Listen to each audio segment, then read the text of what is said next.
안녕하세요, 블랙사입니다. 자, 어제 2차전지 관련주들이 급락을 하면서 많이들 놀라셨을 거라고 생각을 하는데요. 자, 결론부터 말씀을 드리자면 너무 걱정할 필요는 없다입니다. 자, 지금처럼 한국과 중국의 2차전지 관련 ETF들을 꾸준히 모아가셔도 괜찮다는 말이고요. 전기차와 2차전지 배터리의 구조적인 이 성장에는 아무런 변화가 없다는 걸 다시 한번 말씀드리면서 몇 가지 설명을 드려볼까 합니다. 자, 우선 어제 국내 2차전지 관련주들의 급락 배경에는 테슬라의 컨퍼런스 콜이 있는데요. 자, 그에 앞서서 테슬라는 3분기 실적을 발표했죠. 자, 시장의 전망치를 넘어서면서 작년 동기 대비 80% 이상 매출이 증가했고, 이런 호실적으로 주가는 3.26%까지 상승을 하면서 역대 신고가를 달성하기도 했습니다. 자, 누가 뭐래도 테슬라는 현재 전기차의 상징이자 대장주인데요. 2차전지 배터리에도 큰 영향을 주고 있습니다. 자, 테슬라의 주가가 고공행진을 계속 이어간다는 말은 전기차의 확대 보급이 잘 이루어지고 있다는 말이고, 자, 전기차의 핵심 소재인 이 배터리의 성장성도 보장이 된다는 말이기도 하기 때문이죠. 자, 어쨌든 이 테슬라의 실적은 좋게 발표가 됐고 신고가를 만들고 있는데, 자, 국내 2차전지 관련주들이 휘청한 이유는 뭘까요? 바로 이어진 컨퍼런스 콜에서 발표한 LFP 배터리 때문인데요. 자, 테슬라의 전 차종 보급형 트림인 스탠다드 트림에 앞으로 리튬 인산철인 LFP 배터리를 도입한다고 밝혔기 때문입니다. 자, 현재 우리나라 배터리 3사죠. LG에너지 솔루션, SK온, 삼성 SDI는 리튬 인산철 배터리가 아닌 NCA, NCM, NCMA와 같은 3원계 배터리를 생산하고 있는데요. 자, 이런 테슬라의 조치에 따른 피해를 우려해서 주가가 빠진 것으로 보입니다. 자, 그런데 여러분, 제가 생각하기엔 크게 우려스럽지 않은 이유는, 자, 테슬라의 전기차를 보시면 크게 보급형인 스탠다드, 그리고 롱레인지, 퍼포먼스, 이렇게 세 가지로 나눠져 있는데요. 스탠다드는 주행거리가 가장 짧은 모델입니다. 차량 가격도 가장 저렴하죠. 자, 그리고 테슬라가 중국에서 판매하고 있는 모델 3 스탠다드에는 LFP 배터리와 NCA 배터리를 현재 병행해서 사용을 해왔었습니다. NCA 배터리는 일본의 파나소닉에서 공급을 받고 있었고요. 자, 그래서 테슬라의 이번 발표는 이 파나소닉이 가장 직접적으로 타격을 입을 것 같고, 물론 우리나라도 어느 정도 영향은 있겠죠. 하지만 이 LFP 배터리와 NCA, NCM, NCMA와 같은 이 3원계 배터리를 비교해보면 LFP 배터리는 보급형이나 기본형 정도에 밖에는 사용되지 않을 것으로 보이는데요. 자, 그 이유는 배터리의 주행 가능 거리 때문입니다. 그래서 테슬라는 스탠다드, 롱레인지, 퍼포먼스라는 트림을 나눠 놓은 것이겠죠. 자, 기본형 모델은 역시 기본형답게 주행거리는 짧지만 가격은 낮춰서 대중화시키려는 그런 전략이 아닐까 생각을 합니다. LFP 배터리가 3원계, 이 배터리 대비 가격은 훨씬 싸기 때문이죠. 자, 그럼 양극재 소재가 되는 NCM, NCMA, NCA와 같은 이 3원계와 LFP 배터리의 차이점을 좀 살펴볼까 하는데요. 자, 보시는 것처럼 NCM은 니켈, 코발트, 망간을 뜻하고요. NCMA는 니켈, 코발트, 망간에다가 알루미늄까지 더해 이 배터리 성능을 높인 양극재를 말합니다. 자, 그리고 NCA는 망간을 뺀 니켈, 코발트, 알루미늄으로 구성된 양극재를 말하고요. LFP는 리튬, 인산, 철로 구성된 양극재를 말합니다.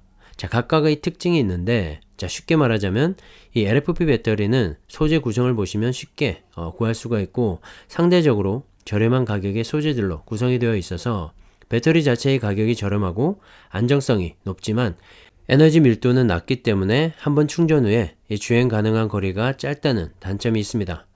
그리고 3원계에 비해서 무게도 더 많이 나가기 때문에 이 전기차의 특성상 무게를 최대한 줄이고 이 주행 가능 거리를 최대한 늘려야 하는 것과는 상반되기 때문에 국내 배터리 3사는 LFP 배터리를 포기하고 이 3원계 배터리에 주력을 해온 것이죠. 하지만 이 가격이 싸다는 점과 안정성이 좋다는 건 장점이기 때문에 현재 중국의 CATL과 BYD 등은 이 LFP 배터리를 주력으로 생산하고 있는 상황입니다. 자, 국내의 배터리 3사와는 완전히 다른 길로 간 거죠. 자, 어쨌든 그런 LFP 배터리의 단점을 보완하기 위해서 나온 것이 NCA인데요. LFP 배터리에 비해서 에너지 밀도가 높아져서 주행 가능 거리도 길어지고 출력도 좋아졌지만 이 배터리의 수명이 짧고 열 안정성이 떨어진다는 단점이 좀 있습니다. 자, 그래서 또 그걸 보완해서 나온 것이 NCM과 NCMA인데요.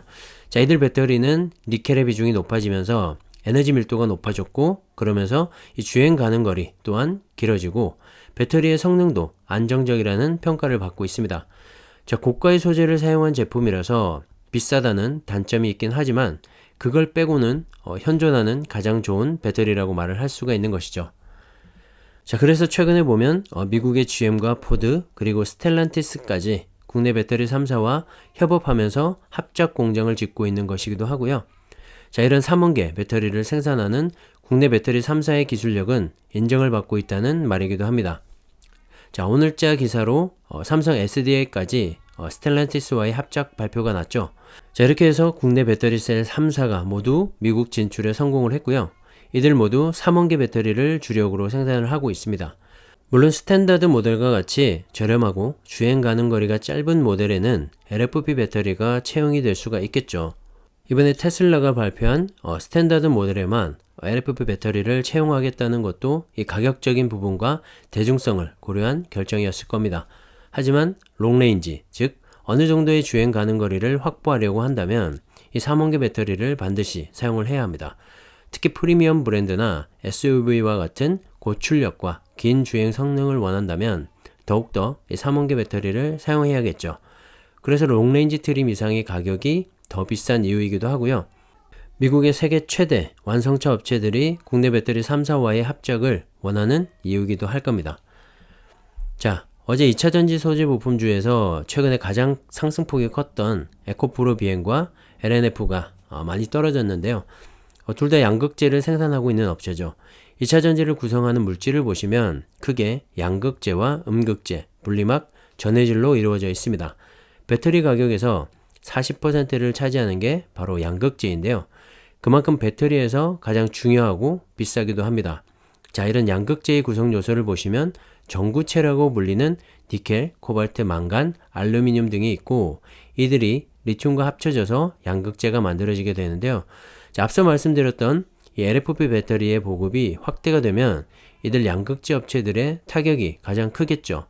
그래서 어제 이 에코프로 비행과 LNF, 포스코 케미칼, 코스모 신소재와 같은 양극재 업체들의 주가가 가장 많이 빠졌던 거고요. 사실 최근에 많이 올랐었기 때문에 이참에 차익 실현을 통해서 조금 쉬어가자는 분위기도 있었던 것 같습니다. 자, 국내 배터리 3사에 3원계 양극재를 공급하고 있는 업체를 보시면 LG 에너지 솔루션의 LNF와 포스코 케미칼, 그리고 코스모 신소재도 LNF와 함께 테슬라의 양극재를 공급하고 있고요. 삼성 SDI는 LNF와 에코프로 BM이 주력입니다. 특히 에코프로 BM은 삼성 SDI와 함께 6대4의 비율로 에코프로 EM이라는 양극재 합작 공장을 만들어서 얼마 전에 착공이 됐고 내년부터는 이 공급이 시작될 계획이라고 하죠. 그리고 최근에 SK이노베이션과도 포드사에 납품될 10조 원 규모의 양극재를 수주하는 등 거침없는 행보를 이어가고 있습니다. 자, 크게 보면 이 전기차의 가격에서 40%의 비중을 차지하고 있는 배터리, 그리고 그 배터리 가격의 40% 정도를 차지하는 것이 양극재라고 보시면 될 것 같고요. 그만큼 중요하죠. 최근에 에코프로 비행과 LNF의 주가가 고공행진을 하면서 코스닥 시총 2위와 4위까지 올라온 배경에는 이러한 내막이 있다는 걸 염두에 두시고 그저 거품으로 올라온 주가가 절대 아니라는 점을 생각하셔서 앞으로의 2차전지 배터리 투자 시에 참고하시면 좋을 것 같습니다. 자, 그리고 가장 중요한 건 이들 기업의 실적이 눈에 띄게 좋아지고 있고 늘어나는 수주와 함께 공장 증설도 이루어지고 있다는 것이고요. 자, 미래의 성장성도 중요하지만 실적의 뒷받침이 있어야지만 더 크게 올라갈 수 있기 때문에 이들 양극재 업체뿐만 아니라 2차전지 배터리 셀 업체와 소재 부품 기업들의 전반적인 실적도 체크해 보시면서 투자하시면 좋을 것 같습니다.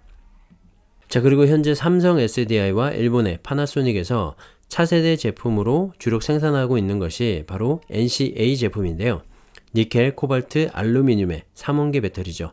기존의 니켈, 코발트, 망간인 NCM의 조합에서 알루미늄이 망간을 대체한 제품인데요. 자, 배터리 원료 중에서 니켈의 함량이 높아지면 높아질수록 이 에너지의 밀도가 향상이 되고 우리가 흔히 부르고 있는 하이니켈 배터리가 되는 것인데요.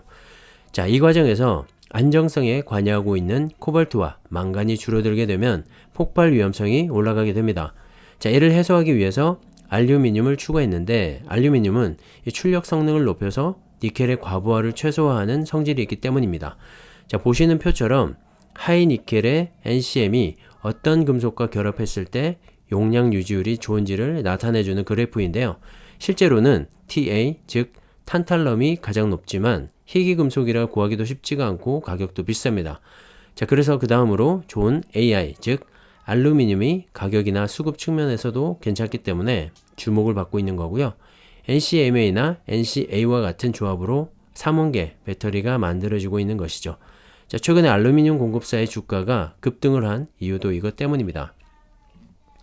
자, 테슬라가 LFP 배터리를 스탠다드 모델에 적용하겠다고 밝히면서 이 LFP 배터리를 주력으로 생산하고 있는 CATL과 BYD 등 중국의 배터리 업체들에게는 호재임이 분명하죠.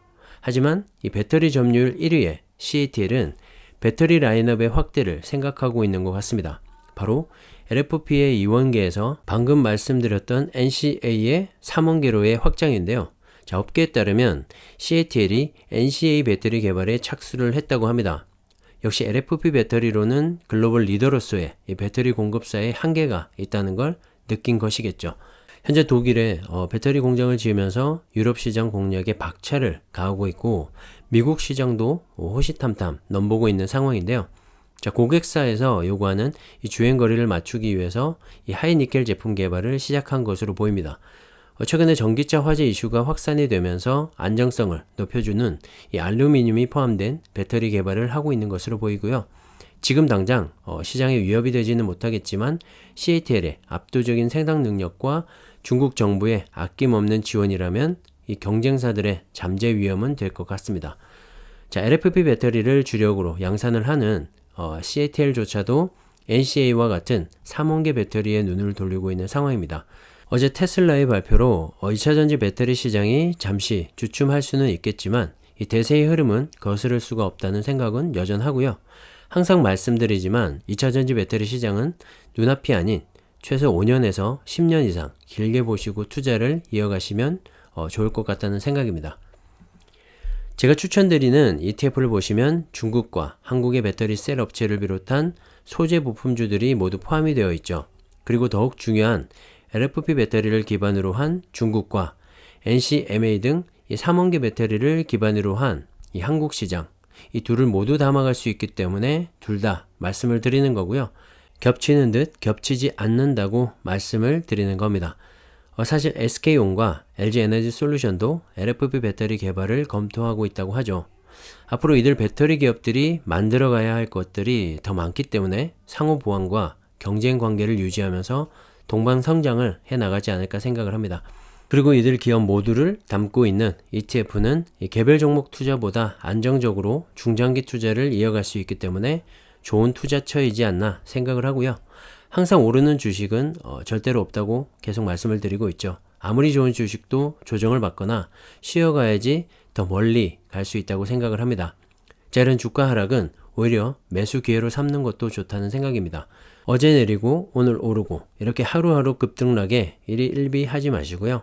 2차전지의 구조적인 성장성에 변함이 없는 한 긴 호흡으로 그저 꾸준히 모아가 보시기를 다시 한번 추천드립니다. 자, 오늘 2차전지에 대해서 최대한 이해하기 쉽게 설명드리려고 했는데 어떠셨는지 모르겠습니다. 제 이야기는 어디까지나 참고만 하시고요. 좋은 투자에 나가시길 항상 응원드리겠습니다. 오늘은 여기까지 하겠습니다. 감사합니다.